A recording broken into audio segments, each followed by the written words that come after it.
Donde estuvimos escuchando este pasaje de la Biblia, puesto los ojos en Jesús. Aleluya. Yo quiero que ustedes le den un aplauso al Señor. Hayamos salido del libro de Hebreo a su capítulo 12, verso 2. Gloria a Dios. Para que veamos, y nos vamos a detener solo en ese punto del texto. Me voy a detener ahí, ahí mismo termina con una coma.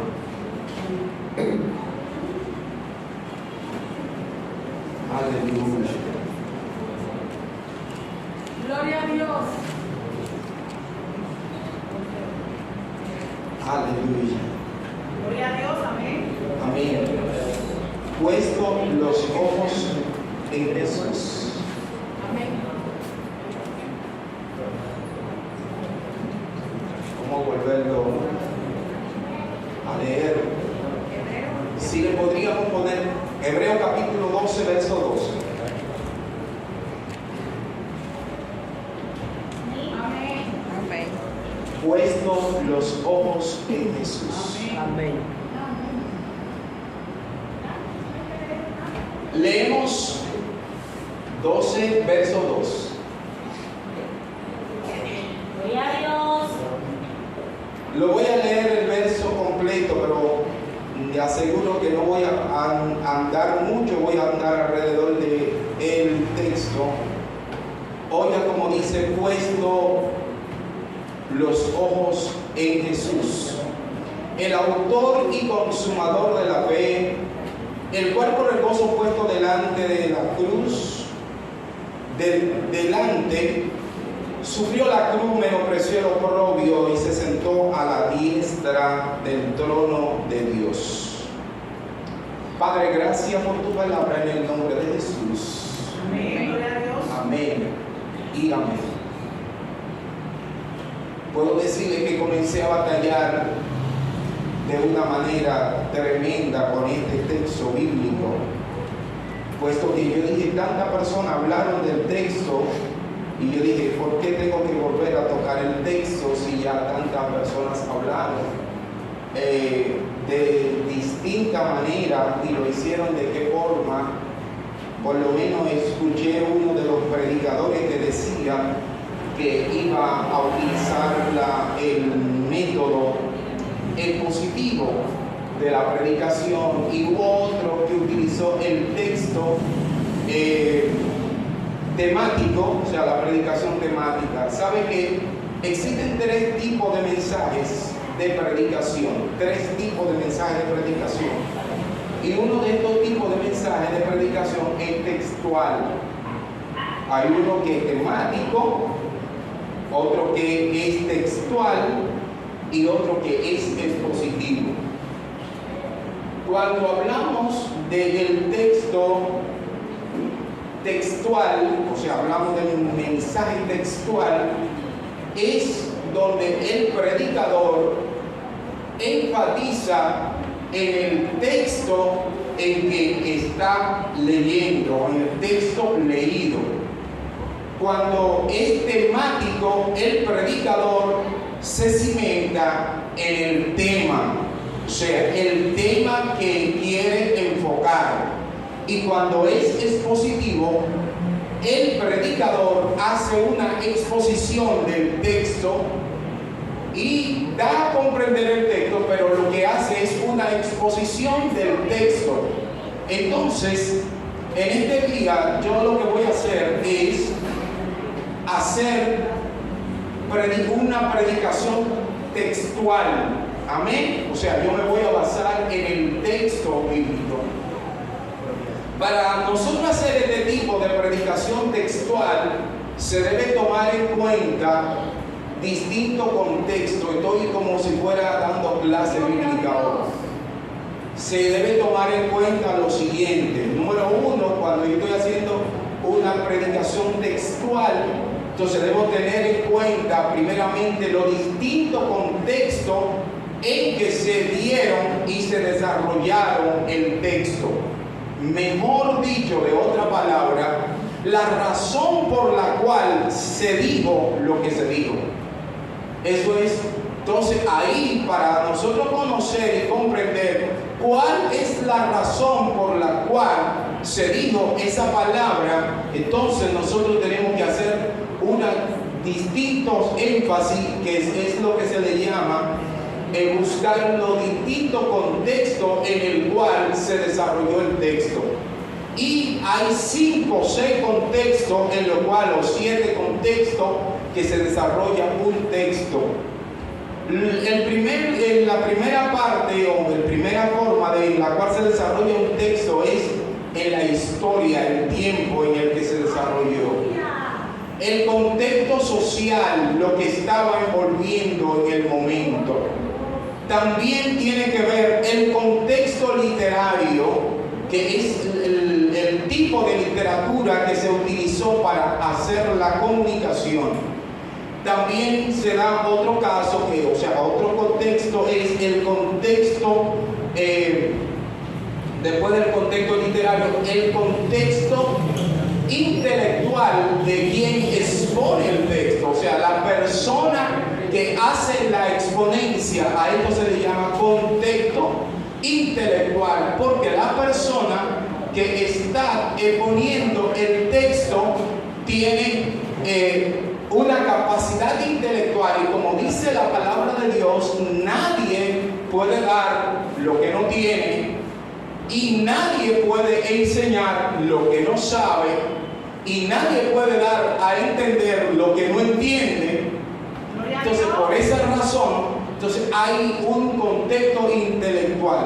Y después del contexto intelectual, el contexto situacional, o sea, el contexto social y dónde se desarrolla el escenario especialmente. Entonces, es el sexto o la sexta parte por la cual se dice una cosa en la Biblia. Entonces, por eso cuando nosotros vamos a hacer un tipo de ponencia y vamos a exponer la palabra de Dios, para que la palabra de Dios tenga una claridad y sea entendible y sea traída a la presencia del lugar, y que por lo menos hay que hacer varios movimientos. Hay que irse al lugar donde se escribió el texto, hay que ver cuál fue la razón, porque la situación que estaban pasando aquellos hermanos, y luego entonces traerlo aquí al presente, que es el último contexto, que es el contexto interpretativo actual. Amén.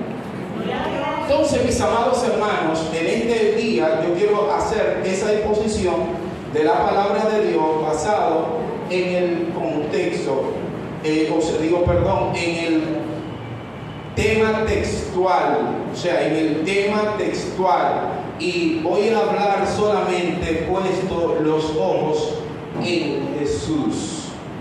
¿Por qué se dijo puesto los ojos en Jesús? Eso es el propósito por el cual me voy a fundamentar eso. Había una serie de circunstancias que estaban pasando los cristianos de aquello entonces.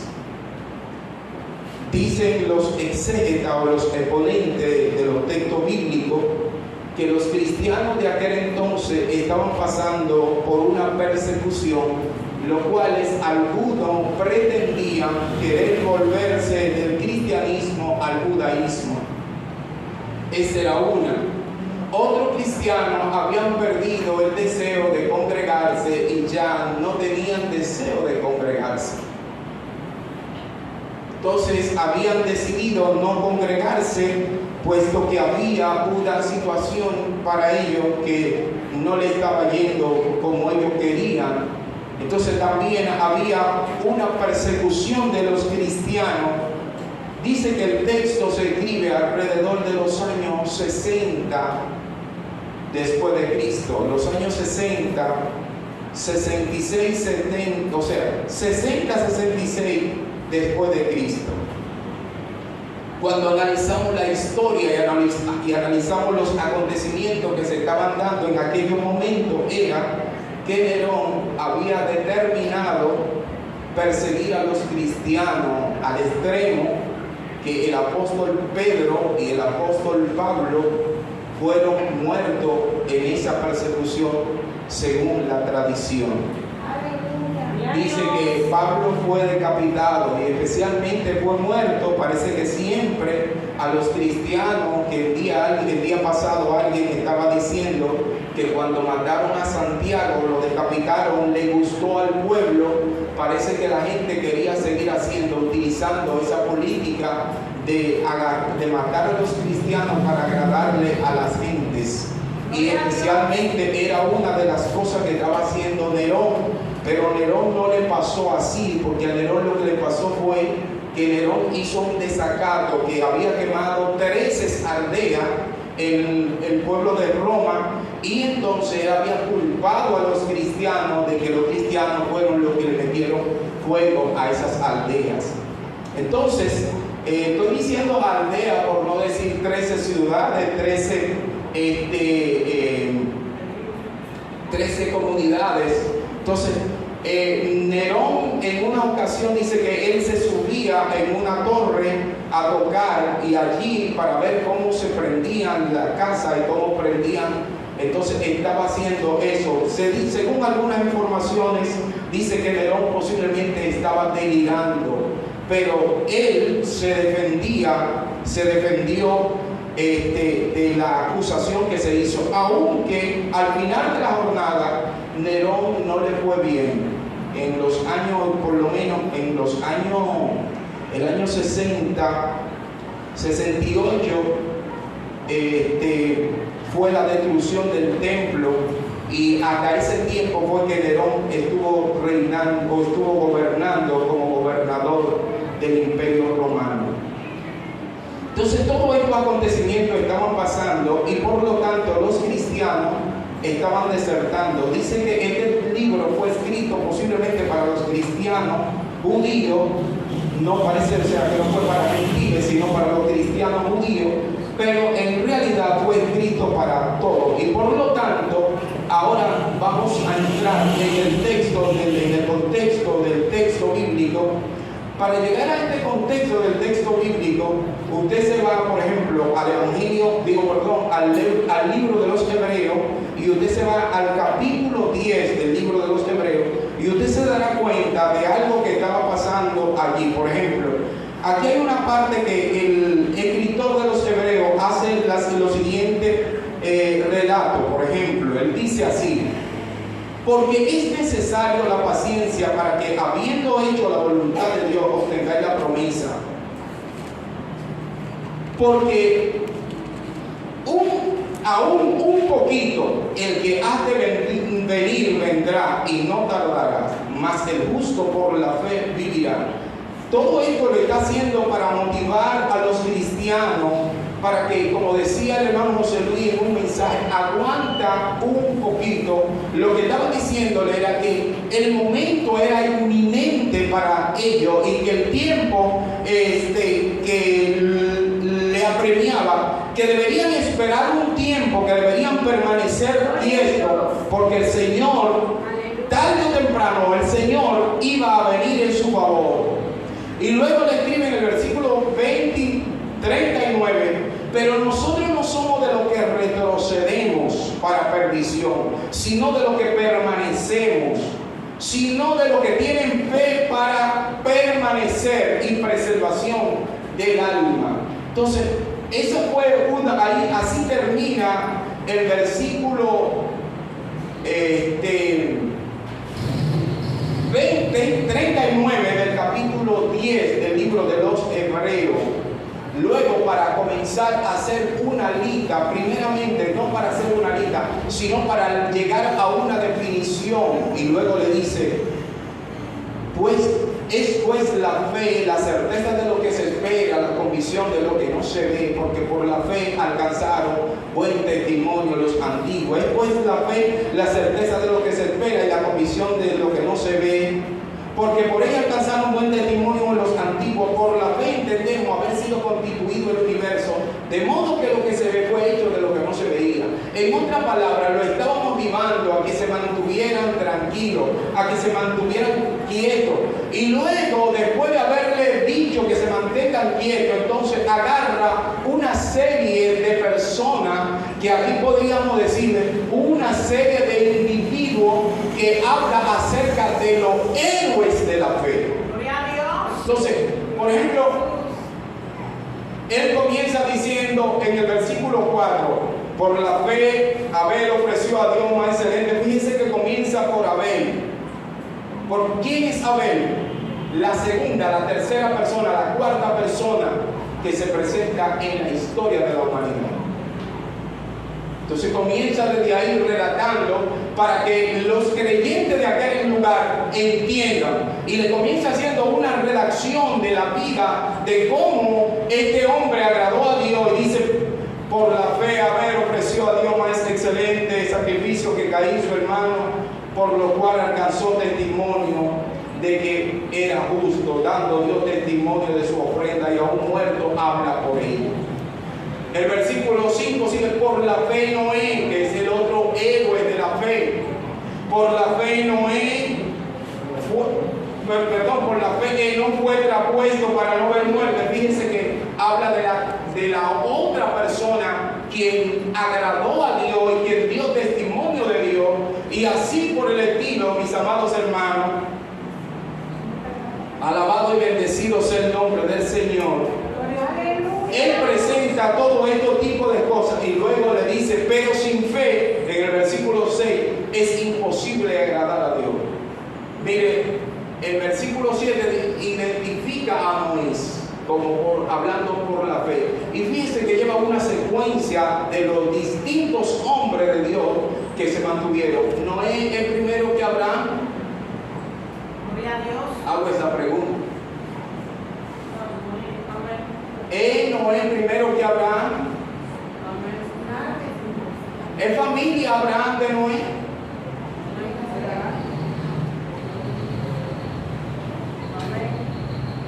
¿Qué dice amén? ¿Qué era Noé de Abraham? Era su tatarabuelo. Era su tatarabuelo. ¿Entienden, hermanos? Y él lleva una secuencia. Y sabe, los versículos desde el 1 hasta el 40 del capítulo 11 lleva una secuencia de cómo estos hombres anduvieron, de cómo vencieron los obstáculos, de cómo permanecieron en la fe creyéndole a Dios. Y luego, para ilustrarnos, el versículo que hoy dice la palabra de Dios. ¿Qué eran estos hombres? ¿Por qué permanecieron? Se mantuvieron confiados en el Señor. Dice la palabra de Dios que ellos se mantuvieron como viendo a quién, lo que veían, no lo que no veían, como viendo al invisible. Y dice, porque ellos se mantuvieron como viendo al invisible. ¿Qué pudo pasar con ellos? Vencieron los obstáculos que estaban sobreviniendo. O sea, ellos no se detuvieron a mirar la prueba, ellos no se detuvieron a mirar la dificultad. Imagínate, Abraham: sal de tu tierra y de tu parentela, de la casa de tu padre, a la tierra que te voy a mostrar, y haré de ti una gran nación. Sale en base a una promesa. Entonces sale en base a una promesa, toma una decisión en base a una promesa. En base a esa promesa que él toma, sale en esa dirección. Y sale de su tierra y sale de su parentela, pero no es ahí que llegue el asunto. Espera un largo periodo de tiempo, una cantidad de procesos, caminando por el desierto, experimentando crisis económica, experimentando hambre, porque es verdad que la Biblia dice que Abraham era riquísimo, pero experimentó crisis, porque en una ocasión tuvo que ir. ¿A dónde tuvo que ir? Tuvo que ir a Egipto. En otra parte tuvo que ir a otro lugar también a refugiarse, porque la situación no le favorecía, pero permaneció creyendo a Dios. Y para colmo, el tiempo corriendo, el hermano Moisés, y prácticamente perdiendo las esperanzas, porque ya estoy viejo y la promesa que Dios me ha dado no se me ha cumplido, y no he visto nada de lo que Dios me ha dicho, solamente he estado mirando crisis. he estado mirando adversidad, solamente he estado mirando problemas. Alabado sea el nombre del Señor, pero dice la palabra de Dios que él permaneció confiado. Y cuando Dios volvió a hablarles, ¿qué pasó? Cuando Dios volvió a hablarles, ¿qué sucedió? Dice la palabra de Dios que cuando Dios volvió a hablarle, Abraham escuchó la voz de Dios y estuvo presente y estuvo atento.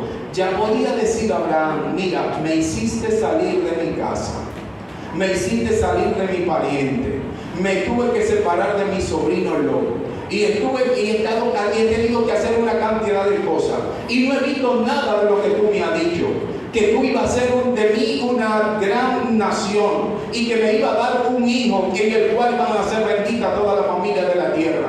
Mi esposa acaba de cometer un error ahora y me hizo allegarme a mi criada, y ahora la criada no corresponde a mi esposa. Ahora hay un problema. Parece que todavía vamos bien hasta ahí. Pero ¿qué pasa? Aparece luego el niño de Abraham, el niño esperado, Isaac. Pero cuando aparece el niño esperado de Abraham, el Isaac, las cosas no terminan ahí. ¿Qué pasó, hermano David, con el muchacho?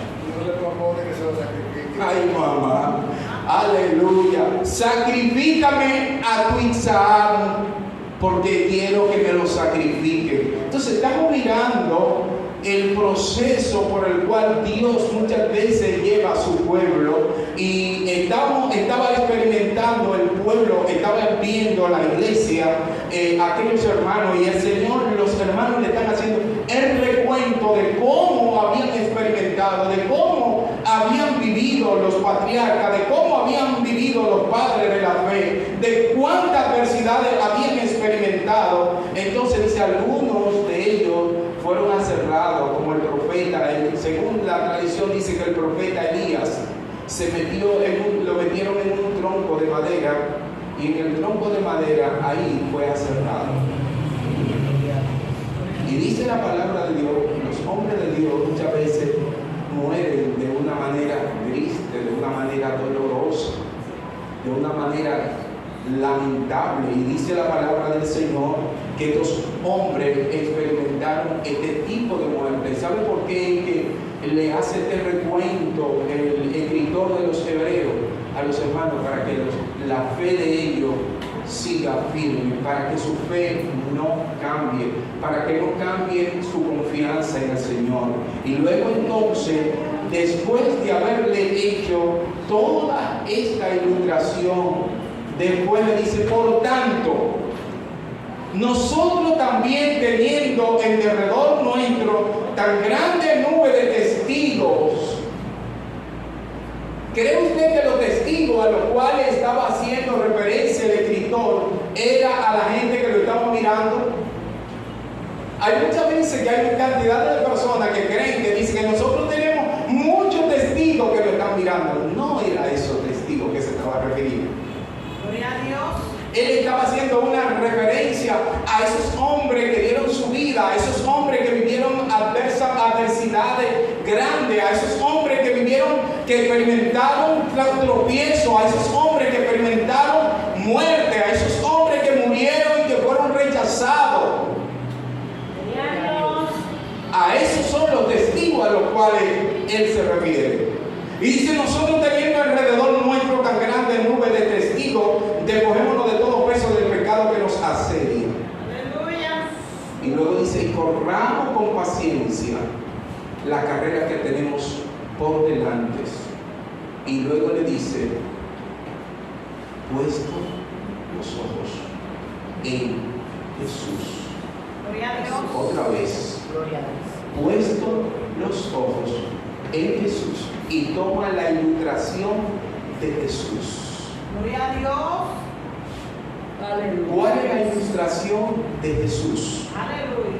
Dice el texto: el autor y consumador de la fe. ¿Qué es eso? El que tiene dominio, el que tiene control, el que puede usar la fe. El gigante de la fe no fueron los que vencieron.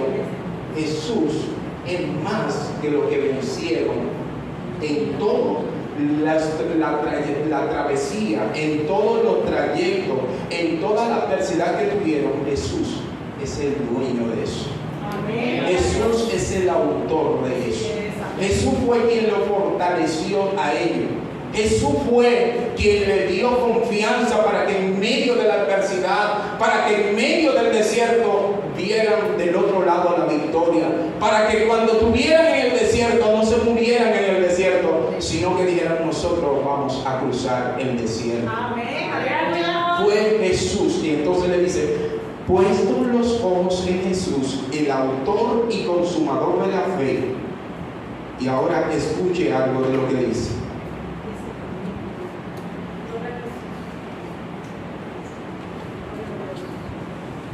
El cual por el gozo puesto delante de él, el gozo puesto delante de él, sufrió la cruz, menospreció el oprobio,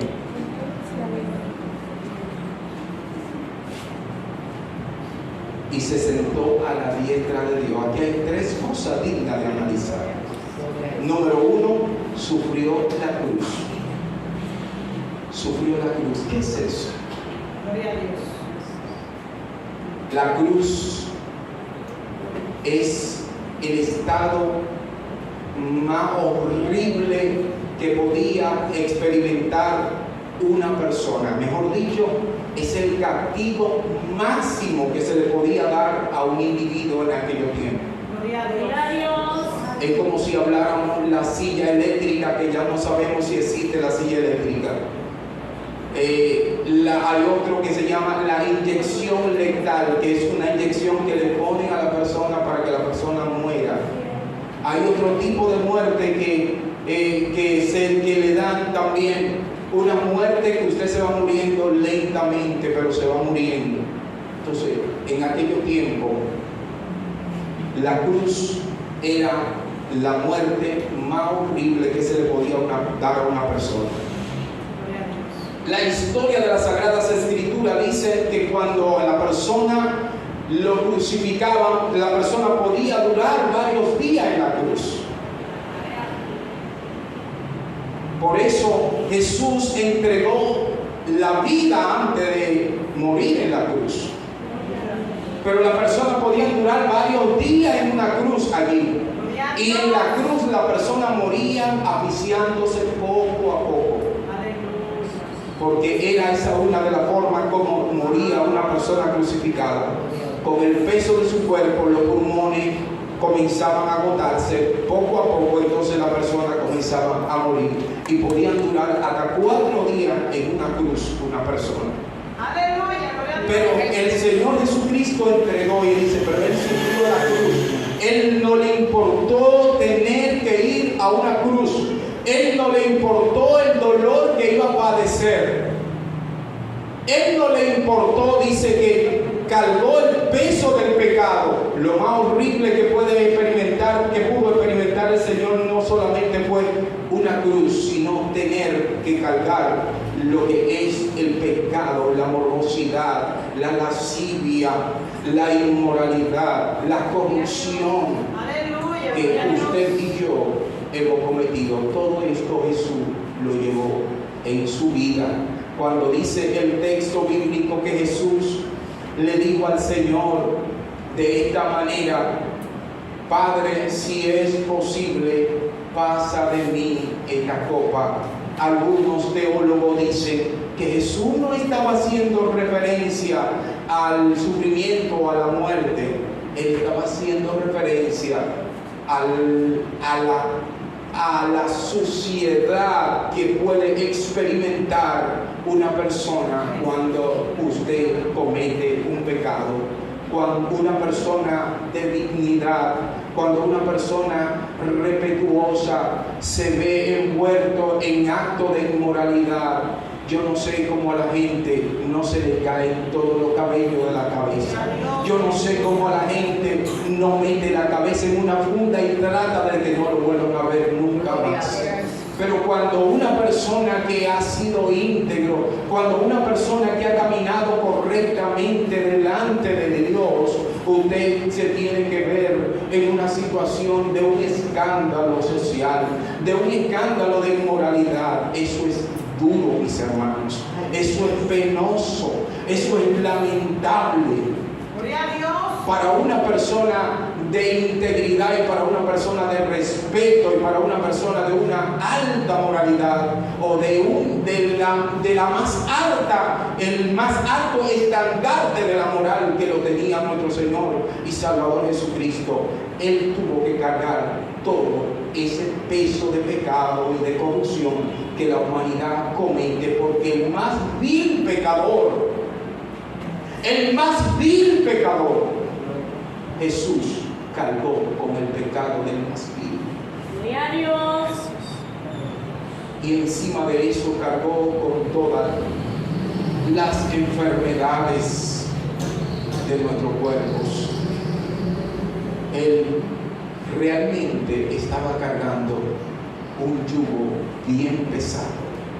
Gloria a Dios. Estaba cargando, o más bien, había una copa que tenían que tomar, y era esa la copa de Jesús. Por eso Él le dice: Padre, pasa de mí esta copa sin que yo la beba. Yo no quiero experimentar lo que es la afrenta del pecado. Yo no quiero experimentar lo que es la afrenta de ser abochornado dentro de una sociedad. Yo no quiero experimentar lo que es una afrenta, porque yo no soy hombre de esa calaña. Pero estaba cargando el pecado de cada uno de nosotros. Y por eso entonces es que viene el texto: puesto los ojos en Jesús. Por eso es que viene el texto: pongan los ojos en Jesús, porque Él que es el autor, porque Él es el que el consumador de la fe. Él no escatimó el tipo de oprobio que podía experimentar, sino que Él miró y con el gozo puesto delante, Él menospreció todo eso. Aleluya. Menospreció todo eso con tal de que nosotros, no era que Él obtuviera, que usted y yo obtengamos la victoria. Y eso es lo que le estaba diciendo a los cristianos que estaban desanimados. Mírenlos a Él. Mírenlos a Él, que Él es el Todopoderoso. Gloria a Dios. Y Él pudo haber cambiado las cosas, pero no la cambió, sino que sufrió, menospreció la opresión, menospreció la cruz, menospreció todo tipo de maltrato, menospreció el rechazo, menospreció la sociedad que lo oprimía, menospreció todo tipo de adversidad y todo tipo de rechazo, de aberración que podían haberlo. Fue rechazado por su pueblo hasta ser llevado a la cruz, pero no se rindió ante esta situación. Por eso le dice: pongan los ojos en Jesús. Esa es la razón por la cual aparece ese texto. Gloria a Dios. El Señor les bendiga. Amén.